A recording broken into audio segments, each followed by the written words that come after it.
The Menlo Knights return home for game number 3 of the 2009 season as they host the Justin-Siena Braves from Woodside High School. We've got it for you here on CCSA alongside my partner Ray Calcagno, Casey McGuire, and Ray, this should be an offensive shootout if any of these two teams live up to the hype that they've got coming into this one.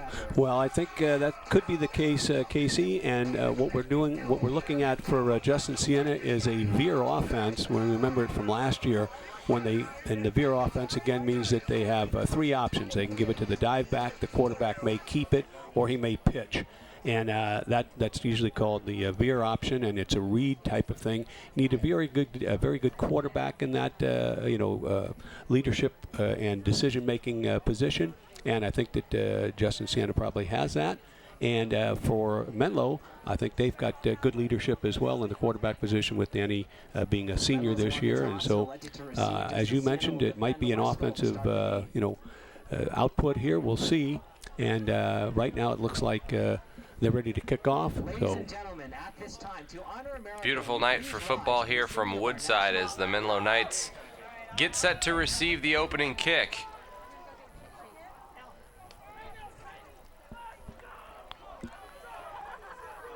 Crowd still filing in. Should be an interesting game. I know that Menlo looks to improve on last week's game against Carmel as the kick is in the air and it goes deep near the goal line where it's taken at the 1-yard line by Clay Robbins, and he makes a man miss. He's up to the 30, still on his feet, cutting back towards the middle of the field, and he's down at the 45-yard line, so good opening field position for Menlo.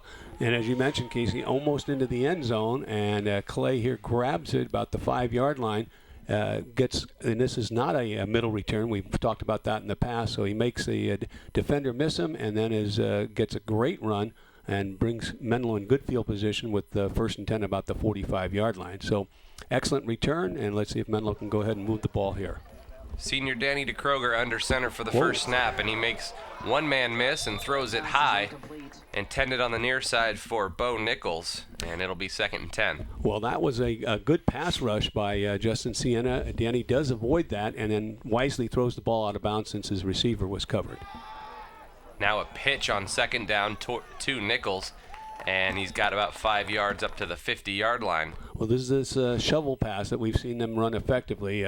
Bo fakes the block on the end and then catches or receives a pass. Now, again, if that's thrown and incomplete, it is an incomplete pass since it's forward. Robbins in motion on 3rd and 5. Pressure coming from the outside, but it's picked up nicely, and he hits Robbins across the middle inside the 20, down the sidelines to the 15, to the 10, and pushed out of bounds just inside the 5-yard line. A big play for Menlo, 45 yards to Clay Robbins. Well, good blocking there, although there was some pressure, and then a good throw. Clay's running that inside route underneath the linebackers, picks the ball up, just niftily picks it up and moves down the field in scoring position here. They give it to Bo, and he pounds into the line and picks up a yard or 2. Straight ahead play on that. They run either a trap sometimes or just a straight ahead. It looked like the ball may have come loose, but I think it's still Menlo's. It is indeed. They give it to Nichols again. He pushes again towards the goal line and almost got there before being sent backwards by Brandon Garcia. Again, straight ahead blocking, and as you mentioned, almost in, but I don't think the referees gave it to him. We'll wait and see what this brings up. Now it's a 3rd and very short. 3rd time's a charm for Bo Nichols as he pushes his way into the end zone for the opening drive touchdown. And Menlo's on the board early at 6-0. No question about that. He goes in standing up. So a nice drive. Started with the good field position. Let's see if they can convert. The extra point by Desai is up and good, and the Knights are out in front 7-0 early. So far so good for the Menlo offense as they go down the field on the opening drive. Pretty much at will against Justin-Siena. They had 2 third downs that they converted. And here's the kickoff. Taken inside the 5. And room up the right side for Orion Camus. And Camus is inside or outside the 30-yard line, so Justin-Siena responds with good field position. They do, and similar kick. The kick was fairly deep, and then makes a good return. It looks like it's starting in the middle, and then it breaks to the outside. slips a tackle there, and the Braves will end up with the ball 1st and 10 on about the 34-yard line, I think. So our first look at the veer that Ray was talking about before the game started, and the first option goes straight up the middle, and inside Menlo territory goes number 23, Wes Connolly. So a big run for Connolly and Justin-Siena on their first play. And that is the first leg of the triple option, and we'll talk about contrasting styles here. This is Justin-Siena wants to run the ball. Menlo has been more of a passing team, so we'll see if the defenses can go ahead. There's the second leg of the triple option running to the left. This time the quarterback keeps it as Eddie Aguayo picks up a couple. And it looks like they're reading it, Casey, which means the quarterback needs to look at his keys, and if the end closes, he keeps the ball. If the end doesn't, he gives it. That's a different type of option, but that's the option pitch. They pitch it this time, and good defense that time by the Menlo Knights, as it looked like that was Eric Nelson who got in there and broke everything up quickly. Now, that was not the triple option. That was kind of a delay where they did not fake to the dive back, but they pitched it, and right away Menlo was able to cover that. Third down here for the Braves, and they hand it off on the outside. Nice cut upfield. This one's going to be close to the first down marker as Jordan Grubbs got the handoff on the end around. Well, this is like a fly play, so they send that man in motion and give him the ball, and they picked up the first down. So we've seen a couple of different sets by Justin-Siena, and they're moving the ball just as well as the Menlo did. Another keep by the quarterback. And he's got room inside the 20-yard line goes Aguayo. So it'll be 1st and 10 again for the Braves. Good decision making, and it is tough. You have to play disciplined defense against the veer option. You need to cover all three parts of it, and it looked like that time Menlo allowed the quarterback to kind of slip through. So maybe a defensive adjustment here with Menlo calling that timeout. 7-0, Menlo out in front. And movement on the offensive line for the Braves. That'll back them up 5. So 1st and 15 here. And a little bit of confusion. This quarterback ran into the running back in that situation, but he's got a man open. Inside the 15-yard line goes Brandon Garcia. This is a play-action pass, so they, they make the fake, and this is a drag route by the receiver, and he goes ahead and catches it. Garcia is coming across the field, makes the catch, and then picks up, more than that penalty, and so it's 2nd and about short. They hand it off on the first option, and he's down to the 5-yard line goes Wes Connolly. So the Braves moving it pretty much at will here on their opening drive, just as Menlo did. And that's going to pick up the first down. That was more of a power. They had a little lead back in there, so no option on that. And this is a sweep play. Hand off to the outside to Cammons, and Orion Cammons is into the end zone for the touchdown. So just like that, Justin-Siena responds, and they're an extra point away from tying this one up in the first quarter. And that sweep, they had pulled both guards on it. You could see the two lead players, the guards out in front, and a nice touchdown run. So Justin-Siena answers. Let's see if they can convert the extra point, and we've got a tie score. Good-looking extra point is up and is good. So just like that, the Braves have responded, and now they will kick it back to the Menlo Knights. It's a 7-7 ball game. I remember the last kickoff was deep, but not in the end zone, and run back, for a very good return, about to the 45. Another deep kick. This one also inside the 5, taken by Robbins, and he moves it up again to the left. This time, Justin-Siena is there. They hold him to a moderate return up to the 32. And again, not a middle return, so my guess is Menlo is either, their strategy is to run to their left, or because they had good return that first time, they're going to try it again. And as you mentioned, Clay makes one man miss, but the return is not as far, but still reasonable and in a good situation. 1st and 10 inside, just outside the 30. Shotgun for DeKroger. Pressure coming up the middle, and he tried to hit Tim Benton down the middle of the field. The pressure probably caused him to rush that one just a little bit, and because of that, it was overthrown. It'll be 2nd and 10. Agree completely. You need pressure on the quarterback. That always makes it tougher to complete those passes. Corner blitz. Hand off to Nichols, and Bo is quickly wrapped up, picks up a couple yards. I think we're going to see Justin-Siena rush a number of different ways and different people. In that particular case, there was in a sense, a corner blitz. It looked like a double cover, and then they left and came on the blitz. Trouble coming from the outside, and down goes DeKroger. You saw a late flag come in. This might be against Menlo also, and probably would be declined. Well, they got the sack, and this, I think, we're not sure if it was going to be a little pitch play in there. Bo was looking for somebody to block or looking for the ball, but sack, so brings up a long yardage situation and punt. High spiraling kick that hits a Menlo player at the 41-yard line. Now that's first touching, Casey, so if the ball hits a player, you can take it where it's touched, or if Justin-Siena had alertly picked it up, they could have advanced it, and if they got further down the field, they may have taken the advancement rather than where it's first touched. Nice, smart play there by covering the ball by Tim Benton. 1st and 10 for the Braves, and they throw it on first down, and they've got a man open inside the Menlo 50. Well, that's just a straight back, drop back and a nice slant pattern. They pick up a first down, so they're moving the ball again. And they hand it off on 1st and 10, and quickly wrapped up as Kamens. Well, that was that lead play again, so that was not an option, but they've run a couple of different series now with their offense. That's the option. And the quarterback is going to keep it on the option, and he ducks to the outside, tried to turn it upfield, and has it to about the 35. Again, a good decision. Menlo did a nice job by forcing the quarterback to go back a little bit, and that changes your pitch relationship, but the quarterback still ended up making additional yardage and enough for the first down. Line comes set, and they hand it off. Dive over the left side to number 23, Wes Connolly, and Connolly picks up about 8 yards. Well, again, the get off by the Justin-Siena line, that's the key. They're getting off the ball together, and there's that slant pass again. So moving the ball, Justin-Siena is moving the ball because of, I think, good, mixing up their plays, good strategy here, running, passing, and just being very successful. This time they keep it on the ground to Kamens. That Same was the play that he scored a touchdown, but this one goes to the 10. Well, they've been successful with these. There's the two guards again coming around, and they've had a lead blocker. This time Menlo does a little bit better job of covering it, and they have to make that tackle, and they do. So they prevented him from getting in the end zone, but it looks pretty tough down here. They're in 4-down territory.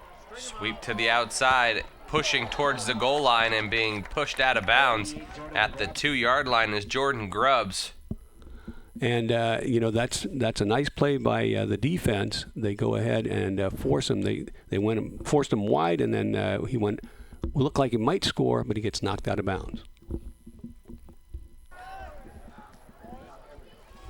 Handoff up the middle, and the ball comes loose. And it goes out of the end zone. It does go out of the back of the end zone, and Menlo is going to get a touchback out of this. Exactly. Oh, boy. So what a break for the Menlo Knights as it was fumbled and then kicked through the back of the end zone, and a huge turnover. Well, that's the advantage of making that play. They stopped Justin-Siena from going in about 1 or 2 yards away from the end zone, and now on first down, unfortunately for Justin-Siena, they fumble the ball. Menlo gets a break and gets it on the 1st and 10 on the 20. Just under 2 minutes to go in the opening quarter, and Menlo takes over 1st and 10 as Bo Nichols is out in the flat. He picks up a couple. And this was a design play to get Bo out there, and it's a nice throw and catch. Good yardage, about a 5-yard gain. So dinking and dunking right now by Menlo. DeKroger under good pressure rush. again. This time he evades it very nicely. Yes. He's got a first down and a little bit more before being pushed out of bounds by Tom Croft as DeKroger, senior quarterback for Menlo, picks up the first down. And that's what I'm talking about with the different defensive scheme by Justin-Siena. They've put they've gotten some free rushes on the quarterback. In this case, Danny was able to slip that tackle and make a first down. So very nice play by Menlo, but that blitz has given him fits so far. Another blitz. Pass out to Clay Robbins. Robbins turns upfield, and just as he does, he's barely tripped up at the 45-yard line.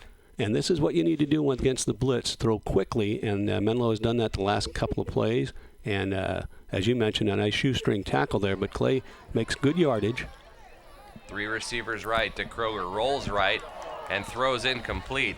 Intended for Brig Badger. Well, that's just off the fingertips, so it's a good time good timing route, but unfortunately an incomplete pass. So both teams very impressed with the way they're moving the football. There's a shovel, and well defended. It is well defended by the Braves, as that goes for a loss of a couple. Now this time they flipped it the other way. Both started blocking to the right and came back to the left. But again, a nice defensive pursuit and coverage right there. Robbins in motion to Kroger. He's going to keep it himself. He's got it to the 50-yard line, makes a man miss, and turns it to the 45. It'll be a couple yards short of the first down for Menlo. Now that's a linebacker that Danny made miss, who I would call was in a sense spying on the quarterback or the fullback, and he would have made the tackle. It would have been not as close, but brings up a fourth down anyhow. And you saw in the background the clock wind down to 0 to end that first quarter, Fake and it's a fake punt. And he's got a man open to the 30-yard line as he hit Clay Robbins. Plenty for the first down for Menlo. Well, this is a play we've seen Menlo run in the past last year, and they've been fairly successful. So nice job on the punt, nice fake punt, and nice pass, which picks up the first down. So all they had to do was throw and catch, and they did. So 1st and 10 for the Knights to Kroger, looking over the middle, brings it down, now rolling right, throws right, and a nice job of defense that time by Justin-Siena. And it's clear that it was man-to-man, at least man-to-man underneath, and so that coverage was good. Danny sprints to his right. Usually when you go to your right, you're going to throw to your right. He's looking for an open receiver, but good coverage and no penalty. I think that was just a nice deflection by the defense. Shotgun forward to Kroger, throws right, and that one is incomplete. In and out of the hands of the intended receiver. Well, again, good timing on that, and Danny had a clear path, meaning he could see the receiver throw it, and just that one was just dropped, I think. High snap. Good pressure. Pass over to the left, and that is complete. Nice and job. Towards the goal line, down to the 5-yard line goes Tim Benton. He really screens the receiver off. This is a nice job, a good protection, and then a good job by the receiver, in this case Tim, who grabs the ball, shields that defensive player, gets the first down and is driven back. But nice play. 1st and goal. Option to the right. De Kroger is going to keep it himself and is going to head into the end zone for the touchdown. Well, it's a fair play, I guess, to run the option against a team that runs an option at you. So Danny does a nice job. The end did play kind of in between, so he couldn't make the pitch. Kind of puts his head and shoulder down and walks in the end zone. Well, doesn't walk, but gets into the end zone. So nice drive by Menlo with that aid of the fake punt. So the opening drive of the second quarter is a good one for Menlo, as that PAT is a little bit wide left. So they have a 6-point lead over the Braves. It's 13-7. As you're right, Ray, that fake punt really the difference on that possession. Well, let's see what kind of field position. Whoa! That one bounces towards the goal line. It's picked up at the 1-yard line. And Menlo is right there to swarm him over. So it'll be bad field position for the Braves. I'll say. This is a kickoff that looks like, you want to try and catch him on the fly, because otherwise you're just not sure where that ball's going to bounce. Another yard, they would have had the ball on the 20. Instead, they pick it up, and there's good pursuit, good tackling down here, and good pursuit. It's difficult to block when you're not sure where that runner is. So Justin-Siena is going to have the work cut out for him. Menlo needs to make a stop right here. Quick pass right, and that is complete, and a big hit laid on by Brig Badger. But holding on to the football was Jordan Grubbs, and he's got close to the first down. Well, this is that slant pass that they've been pretty successful with so far, and they pick up another first down and not afraid to throw right out of the shadows of their own goal line. There's a counter option. And it looked like maybe a little bit of miscommunication, right. And the quarterback goes down. He did pick up a couple yards on the broken play. Well, yeah, that was not an option, so I'm not exactly sure what play that was. But positive yardage, so that's going to bring up second about 7. There's the option. That's the outside veer, actually. And they hand it off to the 25-yard line, close to the first down marker again, going to be a little short. Well, good defense by Menlo. That's I believe that might have been the outside veer, which means they're running it a little bit wider, so you need to close down your defensive end. And again, pretty good plays here both teams moving the ball and moving it well. And on third down, they hand it off to Wes Connolly, and he moves the chains. That's just a dive, and so they were able to pick up that first. There was no option play on it because they just have one back there.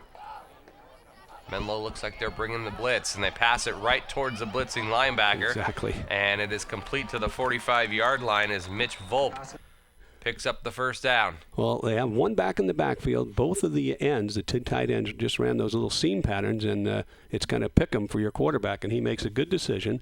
And so we have seen blitzing defenses get kind of stymied by the offense. Handoff goes into Menlo territory, so this drive that started at the 2-yard line so far is picking up some positive results for the Braves. I'll say, when you think about it, 98, 99 yards away, you just want to get out of your own goal line, and Justin-Siena has done a pretty good job of that. A man in motion, and they fake the pitch. And they look right, throwing right, and it's incomplete. Intended for Brandon Garcia. Menlo defender kind of went right in front of his face before the ball got to him. Might have distracted him just enough to have that one fall incomplete. Right. I think two things. If it could have been maybe picked off or deflected, and then could have been caught for a long game. But nevertheless, third down, and they're going to make the first down, I believe. Just barely, but just barely is good enough. Right. Well, Kamens picks that up. It's just enough for the first down. That was kind of a power play. We were no option on that one. And, again, I believe they made the first down, not by much, but enough to make it. There's the option. Quarterback still has it. He's still got it around the outside. Inside the 30-yard line is finally taken down by Tim Benton. But the Braves keep moving the ball down the field. Well, again, the right read there because they closed and fooled our cameraman a little bit. They closed on the dive back, but the man that has the ball is the second option, the quarterback. So very, very deceptive and nice play by Justin-Siena. 1st and 10, and they hand it off around the outside to Grubbs. That's that fly pattern or fly play that I'm calling. You get the man in motion, and they have a late flag. So that was well defended, and I guess they call the block in the back here. We'll wait and see, but well defended by Menlo. So we will await the penalty marker, and this is moving in the direction against Menlo. But we'll wait for that. And it's going to be after personal foul after, so yeah. They tack on 15 there. And the quarterback's going to keep it himself he's going to get the in. outside, and he is. There's another penalty, though. You see a marker come flying in. This could be in the area for holding, and another penalty comes flying in at the end. So hold everything. Right. We'll wait and see. It was a nice run, and maybe they're going to call the block on the outside. Well, we'll just have to wait and see. But, okay, they did call a hold. And it is going to back up the Braves. Now, again, that's a little bit wider. I believe that's the outside veer, and, again, a good read and a good decision, but it does not count. The touchdown does not count. So Justin-Siena had gone 99 yards or thereabouts, but let's see if Menlo can stop them. Pass no. Down the right side, and this is going to be a touchdown for Justin-Siena as they hit Jordan Grubbs streaking down the right side of the field. And you're right, Ray, they do put the cap on the 98-yard drive.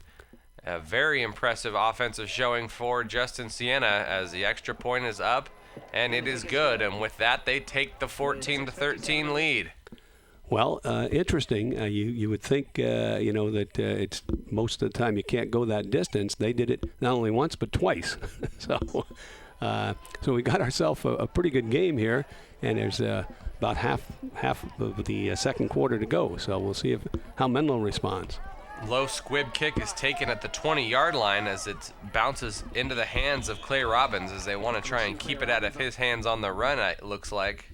So he's had a couple big returns. And although it is a squib, and I think that we know, you've got to cover those, Clay does a nice job. And Menlo's going to get the ball, again, about the 34, 33, 34-yard line. So good field position, and they need to respond here. Shotgun forward to Kroger, and a pass out right is complete to Bo Nichols.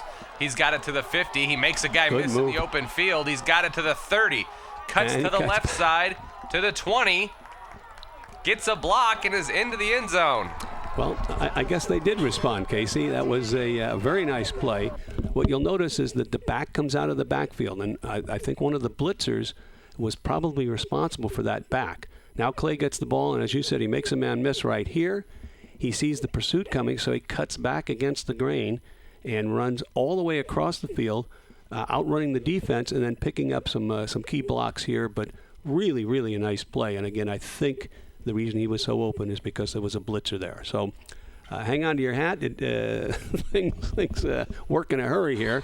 So you're going to see, the ball going up and down the field, and Menlo goes for 2 now. They will go for 2 as DeKroger's in the shotgun. Passes right, and wide open is Bo Nichols again. And he's got 2 points this time, and it gives Menlo a 21-14 lead. So, again, the back out of the backfield, in this case, Bo, who scored the touchdown, now gets the 2-point play, and that puts it back up to a 7-point lead. So, a lot of action so far. Yeah, and Menlo shows you, here's what you can do with your 98-yard drive. We'll just go one play here and get it over with. As the kickoff is taken down Good the right return side here. by Kamens, and he is to the 40-yard line. So Kamens, a very nice return. Yes, I think these kickoffs, you better put them in the end zone, otherwise people are starting on the 30, 35, 40-yard line. So very nice return. Ran right out of a tackle there, keeps his feet, and makes probably an additional 14 yards. 1st and 10 for the Braves as they've got it at the 40. That was just a lead, so there's no option here. That give to the second back through. He makes a man miss and gets probably a good 5-6 yards on that. 2nd and 4. Continue to plug away as I see a flag get dropped towards the end of the play. Now that was the lead, and so this play may come back. Again, we'll wait the outcome of the penalty. Face mask against Menlo. So there, Justin-Siena just keeps moving the ball down the field. 1st and 10 at about the 46. They may have been offside. A little bit of early jumped a little movement soon there, but the pass to the right is complete. Nice play. Caught by Garcia, and Garcia is down to the 21-yard line. Well, there's no flag on the play, so this is another play action. Menlo has a little bit of trouble finding the ball. I mean, the quarterback makes good fake, and then the receiver is wide open. So they've moved the ball down in big chunks, but they're moving the ball nonetheless. Looked like maybe Menlo jumped on that one. Quarterback's going to keep it himself as he ducks inside the 20. So that is the second leg of the option. You're faking it to the dive back, as Reed said to keep, and this time Menlo was able to defend a little bit better. 2nd down for the Braves. Outside veer, he keeps it. Keep it himself, and he cuts down to the 15, make it the 10-yard line. It'll be enough for a 1st and goal for the Braves. Well, again, a good job of running and a good job of reading the play. Now, Menlo needs to tighten up. Here's a quick pass. Pass to the right, and that is intercepted. Read nicely on that play by number 21, Phil Anderson, and it was right into his hands. Well, he did the exact thing you need to do as a defensive back. You screen out the offensive receiver. So he made the catch, then wisely decided not to try and run it out. Could have been a safety if he had. And it's 1st and 10 on the 20 for Menlo. So another big turnover deep in Menlo territory for Justin-Siena. That's twice now they've turned it over. And Menlo looks to take advantage. Okay, that was just a straight ahead.